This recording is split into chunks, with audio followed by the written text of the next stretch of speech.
জগৎ বলে ফুরাতের পানি ইমাম হুসাইন পায় নাই, আশেক বলে যে ফুরাতের কপাল খারাপ, ইমাম হুসাইনের ঠোঁট লাগে নাই। আমি আশেকদের মনোযোগ চাচ্ছি। জগৎ বলে ইমাম হুসাইন ফুরাতের পানি পায় নাই, আশেক বলে ফুরাতের কপাল খারাপ, ইমাম হুসাইনের ঠোঁট লাগে নাই। বলার উপরে অনেক কিছু ডিপেন্ডেন্ট করে, কথা বলেন ঠিক কিনা? ইমাম হুসাইনকে জগৎ বলে ইমাম হুসাইন আপনার আওলাদের আওলাদ, আওলাদের আওলাদ, আওলাদের আওলাদ। ইন্দাল ওয়ালি বান্দা নওয়াজ আতা রসুল খাজা গরিবে নওয়াজ। আল্লাহর হুকুমে আয়না সাগরের পানি কোথায়? হস্টর ফনলানো নরত আয়না সাগরের পানি লুটার। আপনার আওলাদের আওলাদ, আল্লাহ দয়া করেছেন, হুকুমে ঘটনা ঘটেছে, আর আপনি পানি না পেয়ে দুনিয়ার থেকে যাওয়া, বিষয়টা তো আমাদের কাছে কেমন জানি মনপুত হচ্ছে না। ইমাম আলী মাকাম ইমাম হুসাইন বলে আজকের দিনে আমি হুসাইন তৃষ্ণার্ত থাকাটা আমার রব পছন্দ করেছে, আমার রব পছন্দ করেছে, আমার রব পছন্দ করেছে।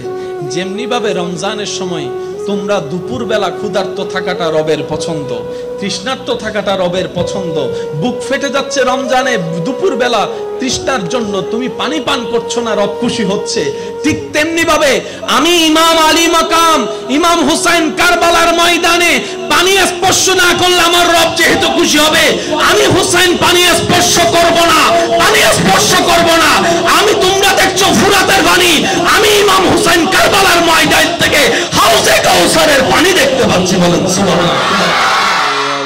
আল্লাহু আল্লাহু আল্লাহু আল্লাহ আল্লাহু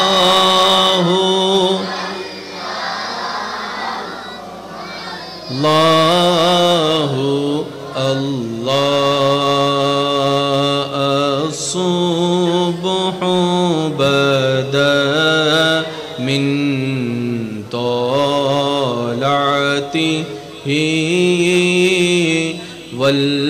والليل جامع وفراته الله الله الله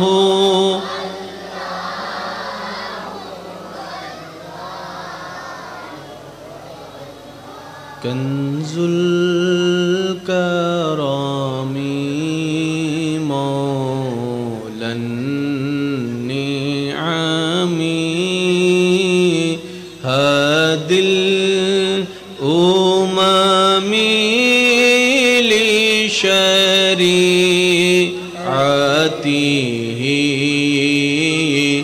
الله الله الله الله الله الله। দেখি শেষবারের মতো যার যত শক্তি আছে মোহাব্বতের ইমানে আওয়াজে সবাই মিলে কি আওয়াজে আল্লাহু আল্লাহু আল্লাহু আল্লাহ আল্লাহু আল্লাহু।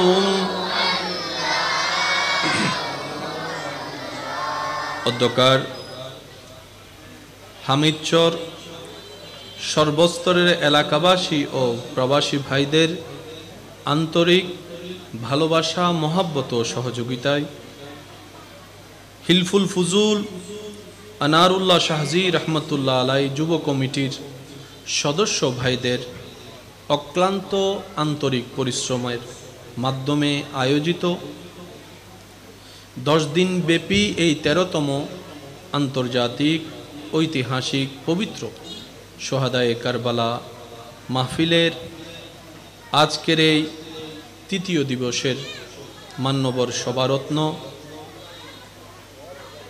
আজকের এই মাহফিলের সম্মানিত মান্যবর প্রধান আলোচক, রৌনকে মিল্লাত, রৌনকে আহলে সুন্নাত, হজরতুল আল্লাম জনাব মৌলানা মোহাম্মদ তানবীর আজহারি সাহেব মাদ্দাজিল্লুহুল আলী সহ উপস্থিত উলামায়ে কেরাম, এলাকার মান্যবর ব্যক্তিবর্গ, মুরব্বিয়ানে এজাম, উপস্থিত আল্লাহর প্রেমিক, নবীর প্রেমিক ইমানদার ভাইয়েরা, আসসালামু আলাইকুম ওয়া রাহমাতুল্লাহি তাআলা ওয়া বারাকাতুহু। ওয়া আলাইকুম আসসালাম ওয়া রাহমাতুল্লাহ। রব্বুল আলামিনের আলিশান ও পাক দরবারে লক্ষ কোটি শুকরিয়া জ্ঞাপন করার চেষ্টা করার মাধ্যমে অন্তরের অন্তরস্থল থেকে রবের দরবারে শুকরিয়া হাদিয়া নজরানা পেশ করার জন্য মোহাব্বতের আওয়াজে একবার বলি আলহামদুলিল্লাহ। রব্বুল আলামিন মেহেরবানি করে, দয়া করে আমাদের সবার জীবনের অতীতকালের কবিরা সগীরা গুনাহকে মাফ করে দিন, বলি আমিন। রব্বুল আলামিন মেহেরবানি করে আমাদের সবার মা বাবার গুনাহকে মাফ করে দিন। আমাদের দাদা দাদি, নানা নানি সহ অত্র এলাকায় যত কবরবাসী এই মুহূর্তে কবরের কঠিন আযাবে কষ্ট পাচ্ছে, সবার দোয়ার উসিলায় আল্লাহ তাআলা মেহেরবানি করে প্রত্যেকটি কবরবাসীকে আযাব থেকে মুক্তি দান করুক, আমিন। বিশেষ করে আমি শ্রদ্ধার সাথে স্মরণ করছি আজকের এই ঐতিহাসিক পবিত্র সোহাদায়ে কারবালা মাহফিল 13তম সংখ্যায় আসার জন্য সেই সূচনা লগ্ন থেকে আজ পর্যন্ত যারা যেখান থেকে যেভাবে খেদমত করেছিলেন, এদের মধ্যে যারা আজকে কবরের বাসিন্দা হয়ে শুয়ে আছেন, আল্লাহ প্রত্যেকজনকে জান্নাতের আলা মুকাম দান করুক, বলি আমিন। এখনো পর্যন্ত যারা এই মাহফিলকে সুন্দর, সফল, মণ্ডিত করার জন্য সহযোগিতা করে আসছেন, সাহায্য করেছেন, করছেন, আল্লাহ তাআলা প্রত্যেকজনের এই খেদমতকে কবুল আর মঞ্জুর করুক, বলি আমিন। সম্মানিত উপস্থিতি, আপনাদের ভালোবাসার ডাকে আমি অদম অযোগ্য সাড়া দেওয়ার চেষ্টা করেছি। সবার কাছে আমার বিনয়ের সাথে, শ্রদ্ধার সাথে নিবেদন থাকবে, যেইটুকু সময় রব্বুল আলামিন মেহেরবানি করে আমি অধমকে বলার সুযোগ দান করবেন, এই সময়টুকু সবাই একটু মনের কান দিয়ে শোনার চেষ্টা করবেন। সবাই বলি ইনশাআল্লাহ। আর একটু জোরে বলি ইনশাআল্লাহ। আমি অধমের কোনো শব্দ, কোনো বাক্য জোর করে কাউকে গ্রহণ করার প্রয়োজন নেই, তবে অনুরোধ রাখবো আপনার ঈমানি ভাই হিসাবে আপনার ধারে প্রত্যেকটি কথা মনের কান দিয়ে শোনার পর নিজের বিবেকের আদালত দিয়ে নিরপেক্ষ বিচারক হয়ে বিবেচনা করে দেখবেন। সঠিক মন লাগলে গ্রহণ করে নেবেন, ভুল মনে হয়ে গেলে বাদ দিবেন, কোনো সমস্যা নাই। তৃতীয় নম্বর অনুরোধ, আমাকে একটু আওয়াজ দিয়ে সহযোগিতা করতে হবে। যারা যারা করতে রাজি আছে একবার বলি মারহাবা। আরেকটু ইমানে আওয়াজে বলি মারহাবা। আল্লাহ তাআলা এই মাহফিলকে দিন দিন আরো তরক্কি দান করুক, আমিন। কি একটু জোরে বলা যাবে? আমার আওয়াজ কি ক্লিয়ার শোনা যাচ্ছে সবার কাছে? আশেপাশে আপনাদের অনেক জান্নাতি ফুলরা বসে আছে, ওনারা অবুঝ, ওনারা দুষ্টামি করাটাই স্বাভাবিক। আমরা যারা বড়রা পাশে আছি, আমরা যেন বিষয়টাকে কন্ট্রোল করার চেষ্টা করি। প্রত্যেকটা কিছুর একটা নির্দিষ্ট সিস্টেম আছে। আপনি আমি মানি না মানি, সিস্টেমের বাইরে যাওয়া যায় না। আম গাছে কখনো জাম আশা করা যাবে? এটা সিস্টেম। এটা কি? একটু উত্তর দিতে হবে। এটা কি? আপনি ক্যামেরা দিয়ে কখনো মাইকের কাজ করতে পারবেন? এটা কি? সিস্টেম। এটা কি?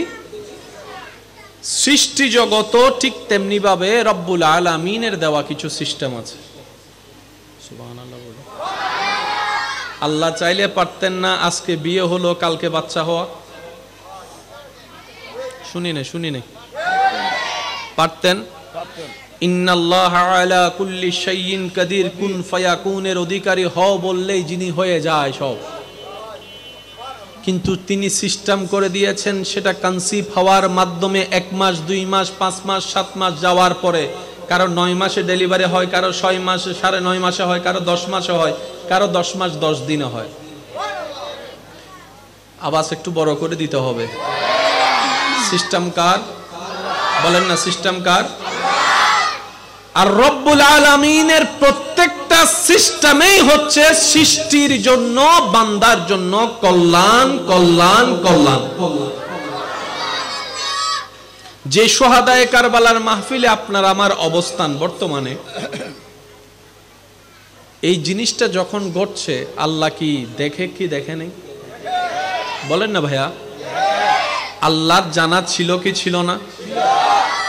কিন্তু তারপরও যেটা সংগঠিত হয়েছে, তৎকালীন সময়ের প্রেক্ষাপট একটা থাকলেও কিয়ামত পর্যন্ত বিশ্ববাসীর জন্য এটা নিয়ামতপূর্ণ হয়েছে। কারণ এই একটা ঘটনাই পৃথিবীবাসীকে আঙ্গুল দিয়ে দেখিয়ে দিয়েছে, পার্থক্য করে দিয়েছে হক কারা না হক কারা, রবের পক্ষে কারা রবের বিপক্ষে কারা, জান্নাতি কারা হবে জাহান্নামী কারা হবে। রব্বুল আলামিন কারবালা দিয়ে ডিভাইড করে দিয়েছেন। বলেন সুবহানাল্লাহ। আল্লাহর হিকমতে আঙ্গুল দেওয়ার অধিকার কারো? আল্লাহর হিকমত কামা হক্কুহু ভাবে বুঝার কোনো ক্ষমতা আমাদের কারো? আমরা খাওয়াইয়া বাঁচাই রাখি, আমরা খাওয়াইয়া বাঁচাই রাখি, আর রব না খাওয়াইয়া বাঁচাই রাখে। সুবহানাল্লাহ। আমি শুনি নাই। ইউনুস নবীকে মাছের পেটে আল্লাহ পাক রেখেছেন কতদিন? বলেন না, যেটা জানেন বলেন কতদিন? ইউনুস নবীকে আল্লাহ তাআলা মাছের পেটে রেখেছেন 40 দিন। 40 দিন পর্যন্ত এই রকম বদ্ধ ঘরের মধ্যে অক্সিজেন আসা যাওয়ার ব্যবস্থা যেখানে নেই, সেই জায়গায় উনি জীবিত ছিলেন। না ছিল খাবার পানি, না ছিল খাবার, তাহলে একজন মানুষ হিসেবে বাঁচার মতো পরিস্থিতিতে ওইখানে ছিল না। কিন্তু বেঁচেছেন কিভাবে? আপনি সহজে উত্তর দিবেন, এটাই তো রব্বুল আলামিনের কুদরত, এটাই তো আমার রবের কুদরত। সুবহানাল্লাহ বলতে থাকে, এটাই তো রবের কুদরত। ইউসুফ নবীকে ভাইয়েরা কূপের মধ্যে ফেলে দিয়েছেন। একটা ছোট্ট বাচ্চাকে একটা গভীর কূপে যদি উপর থেকে ফেলা হয়, পড়ার সাথে সাথে তো হাড্ডি গুড্ডি ভেঙে যাওয়ার কথা, মাথা ফেটে যাওয়ার কথা, ব্লিডিং হওয়ার কথা, রক্তাক্ত হওয়ার কথা। কিন্তু রব্বুল আলামিন সেখানে ইউসুফ নবীকে হেফাজত করেছেন, আবার সেই জায়গায় খাওয়ার ব্যবস্থা করেছেন, পানির ব্যবস্থা করেছেন।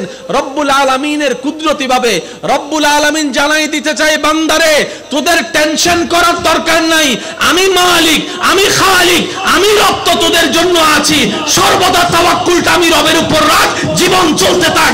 তোর জন্য বন্ধুরা ভাইয়েরা যেখানে রাস্তা বন্ধ করে দিবে, আমি আল্লাহ সেখান থেকে গোলাপ ফুল ফুটাই রাস্তা ব্যবস্থা করে দিবে। ওই রকম একজন আল্লাহ আমাদের আছে না নাই? একটু আওয়াজটা বড় করে দিতে হবে, আছে না নাই?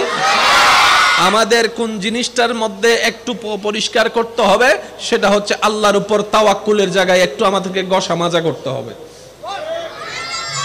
আল্লাহর উপর তাওয়াক্কুলের সেক্টরটা একটু নোংরা হয়েছে আমাদের অন্তরে, ময়লা পড়ে গিয়েছে, সে জায়গায় একটু দুলা মোজা দিয়ে পরিষ্কার করে সে তাওয়াক্কুলটা শক্ত করতে হবে। কথা বলেন ঠিক কিনা?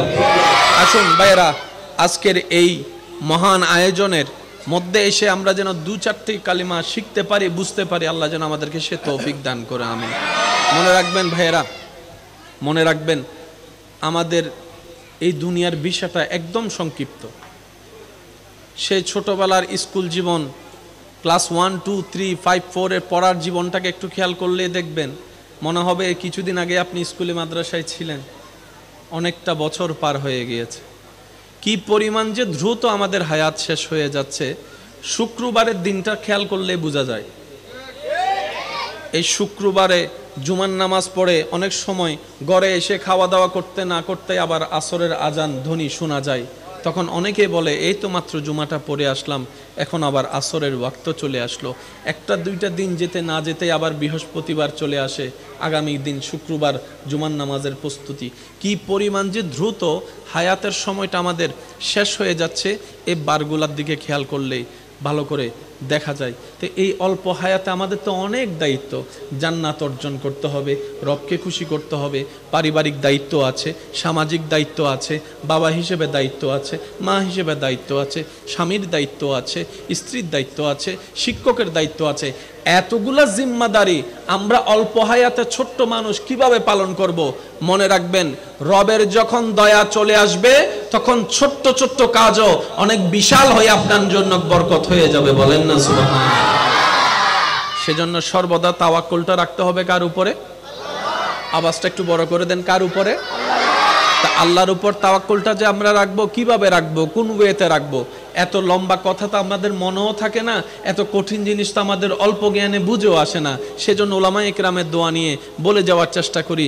এতটুক মনে রাখবেন, হ্যাঁ না দাড়ি কমা সাদা কালা কিচ্ছু জানি না, কিচ্ছু বুঝি না, আমি শুধু এতটুক বুঝি, আমার দিনের জন্য আমার আল্লাহ আছে, আমার দুপুরের জন্য আমার আল্লাহ আছে, আমার বিকাল সন্ধ্যার ব্যাপারে আমার আল্লাহ আছে, আমার রাতের জন্য আমার আল্লাহ আছে, আমার জীবনের জন্য আমার আল্লাহ আছে, আমার পরিবারের জন্য আমার আল্লাহ আছে, আমি বাপটা যদি মারা যায় আমার সন্তানকে দেখার জন্য আমার আল্লাহ আছে, সুবহানাল্লাহ, আমার আল্লাহ আছে, আমার ব্যবসার জন্য আমার রব্বুল আলামিন যথেষ্ট, আমার দুনিয়াদারির জন্য আমার রব্বুল আলামিন যথেষ্ট, আমার ভবিষ্যৎটা কেমন হলে সুন্দর হয় সেটা দেখার জন্য আমার একজন মালিক আছে, তিনি আমার আল্লাহ, সেই আল্লাহ আমাদের জন্য যথেষ্ট।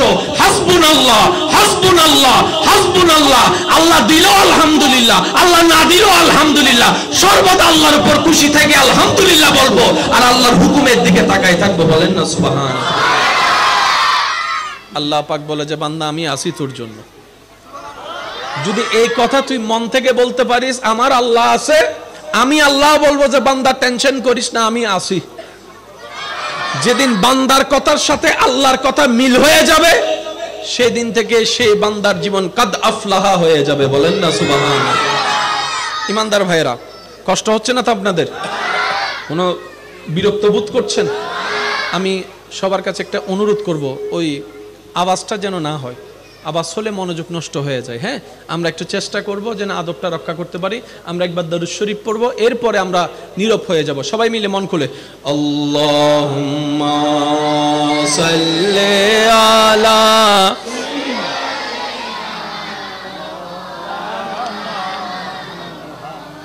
ওয়া আলা আলি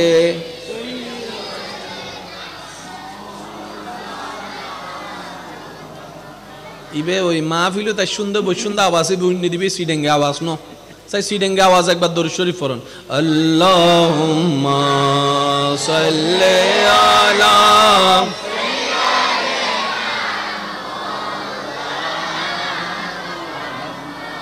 ওয়া আলা আলি সাইয়্যিদিনা।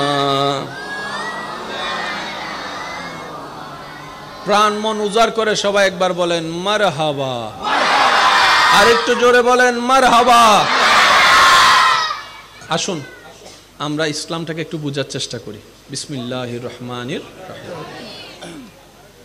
প্রথম কথা মনে রাখবেন, কারবালাতে যেটা ঘটেছে সেটা যুদ্ধ নয়, এটা জুলুম।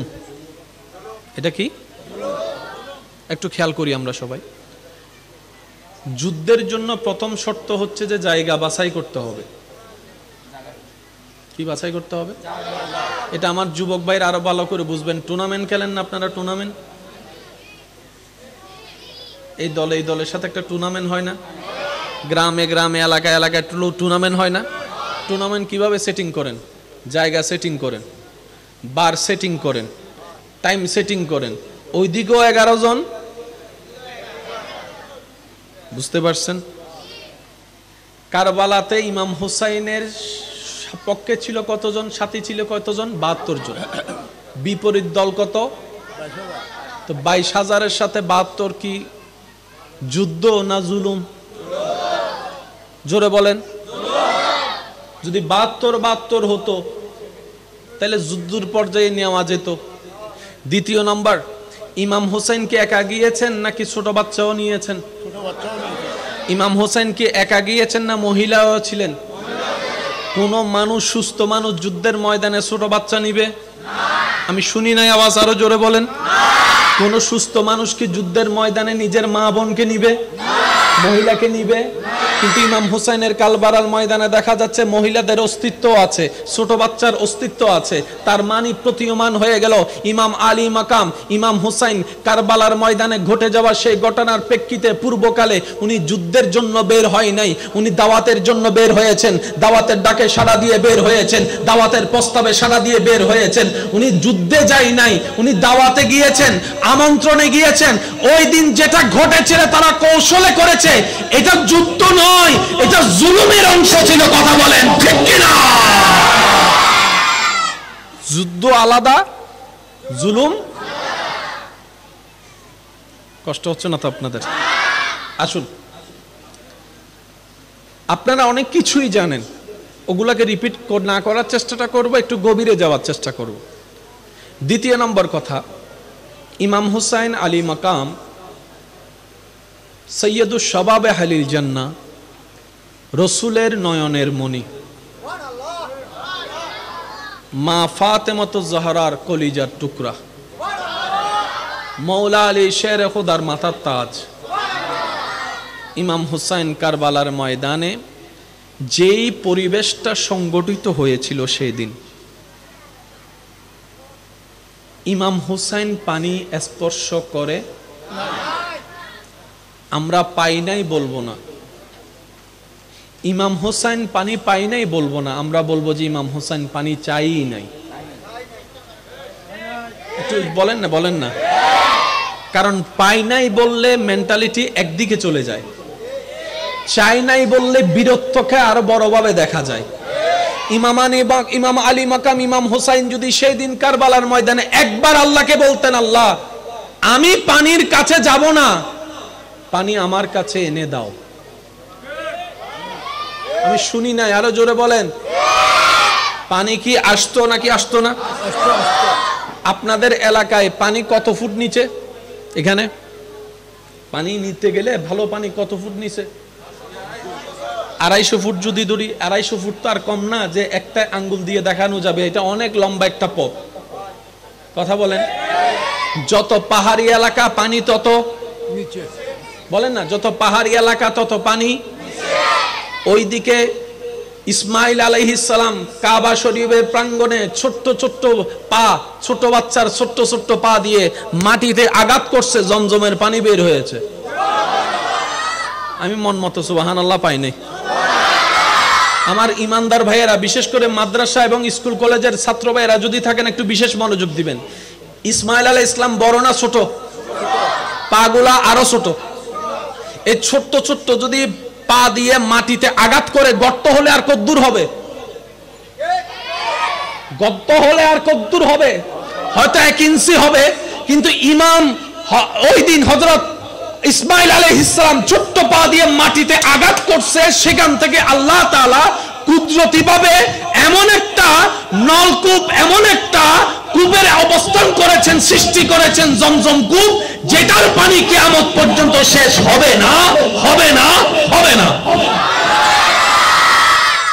সেই ইসমাইল আলাইহিস সালামের রক্ত যার শরীরে প্রবাহমান, উনি হচ্ছেন ইমাম হুসাইন। উনি কি চাইলে পানি পেতেন না? একটু আপনাদের ইমানটা বলেন না, আল্লাহ দিতেন না? ইমাম হুসাইন বলে যে আমি আজকে পানি চাইব না। জগৎ বলে ফুরাতের পানি ইমাম হুসাইন পাই নাই। আশেক বলে যে ফুরাতের কপাল খারাপ, ইমাম হুসাইনের ঠোঁট লাগে নাই। আমি আশেকদের মনোযোগ চাচ্ছি।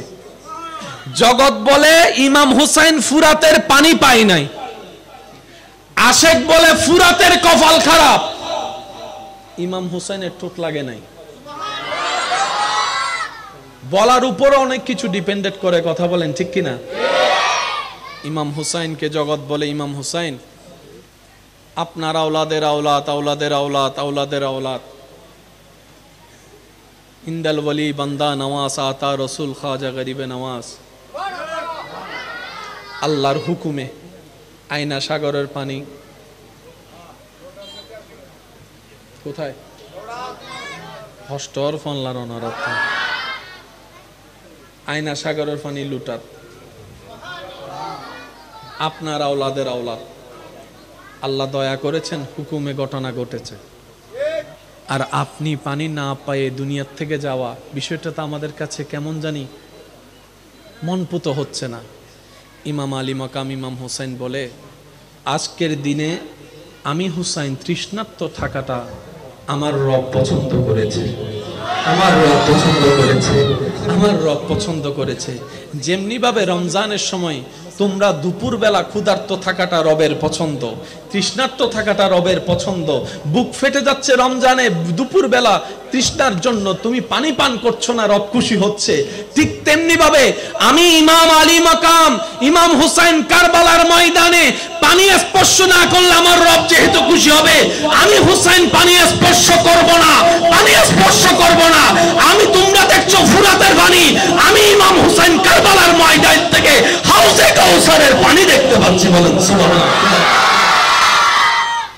মনে রাখবেন ভাইয়েরা, অনেক মুরব্বীরা বিষয়টা আমার সাথে একমত হবেন, যুবকরা হয়তো দ্বিমত রাখতেও পারে, কারণ মুরব্বীদের অভিজ্ঞতাটা একটু বেশি।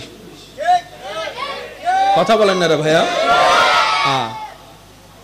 মানুষের যখন প্রাণ যাওয়ার সময় হয় তখন ওই মানুষে এমন অনেক কিছুই দেখে যেটা সামনের জনেরা দেখে না।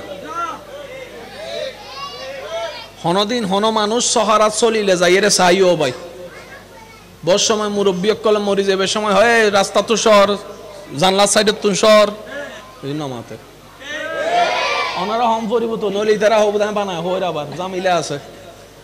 মরিবের সময় হওয়া দেওয়া রাস্তার তুন সর, দরজার তুন সর, আইর আইর আইর সাইডে দি জুন নাতি টাতি বইতে কোন দাঁত দাদি হয় কি আর দাদাই হয় কি। মানুষ মরিবের টাইম হইলে সাধারণ মানুষ চকুর পর্দা মাথা বাজে, চকুর পর্দা ইহঁত একটা হতা মনে রাখুন বাজে। সিসি ক্যামেরা আছে না, সিসি ক্যামেরা রাতিয়ে নাইট ভিশন আছে না, লাইট বন্ধ হইলেও দেখা যায় না না যায়। আজিয়ে যায় সিসি ক্যামেরা চাইবেন দেখবো ছোট্ট লাল বাতি আছে, আছে না। ইবে হত্যন আবিষ্কার হত্যারণ নেই, পশু পাখির চকুত্তন না সুবাহান আল্লাহ রায় দন করে যায় হইন সুবাহান আল্লাহ হইলে গুণত্ব এবার সুবাহান আল্লাহ নহইন এবার আস্তে করে মাইনসুর চকুর টস মারলে লাইট নজ্বলে, কিন্তু বিলের চকুন মিদি গাড়ি ঘোড়া যাতে চলে আর যারা হোন্ডা চলাই তারা ভালো হইতে যাতে চলাই রাতিয়ে বিলের চকুত কুত্তর চকুত ইয়েলোর চকুত লাইট ফেললে চকুন নাইট ভিশন জান দিলে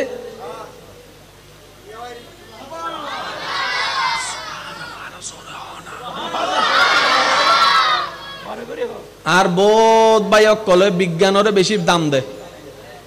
হতান মনত রাখুন, এই বিজ্ঞান হন আবিষ্কার হন জিন হন বেগিন এসিতে কোরআন হাদিস উত্তুন আল্লাহ দয়াতুন আল্লাহ সৃষ্টিতুন।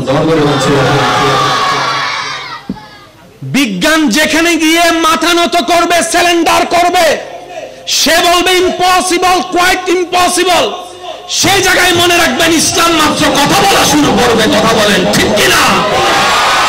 সেজন্য বিজ্ঞান দিয়ে ইসলাম বুঝতে যায়েন না, কারণ বিজ্ঞানের সেই ক্ষমতা নাই ইসলামকে বুঝার মতো। আল্লাহ আমাদেরকে একটু বুঝদান করুক বলি আমিন। তো মানুষ যখন মারা যাওয়ার সময় হয় সে এমন অনেক কিছু দেখে যেটা আশেপাশের মানুষে বলেন না, আশেপাশের মানুষে আমরা এখন দেখছি না, আল্লাহ চাহে তো মরার টাইমে দেখবো, আজরাইলকেও দেখবো।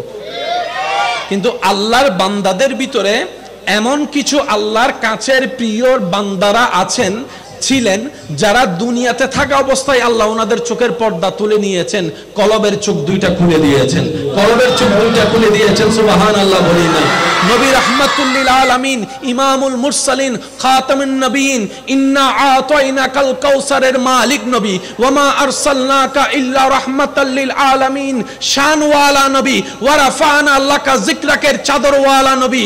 একদিন নামাজ পড়ছেন, নামাজ পড়া অবস্থায় নবীজি নবুয়তের হাত সামনের দিকে করে দিলেন, আবার কিছুক্ষণ পর হাতটাকে আবার বেঁধে ফেললেন। সাহাবায়ে কেরাম আরজ করলেন, ইয়া রাসূলুল্লাহ, নামাজ অবস্থায় দেখতে পেলাম আপনি হাতটাকে উপরে তুলেছেন, আবার হাতটাকে আপনি নামিয়ে আনলেন, ব্যাপারটা তো বুঝলাম না। নবী রাহমাতুল লিল আলামিন বলে, আমি নামাজ অবস্থায় জান্নাতের বাগান দেখতে পেয়েছি। বলেন না সুবহানাল্লাহ। তাকবীর দেন, তাকবীর দেন, তাকবীর দেন।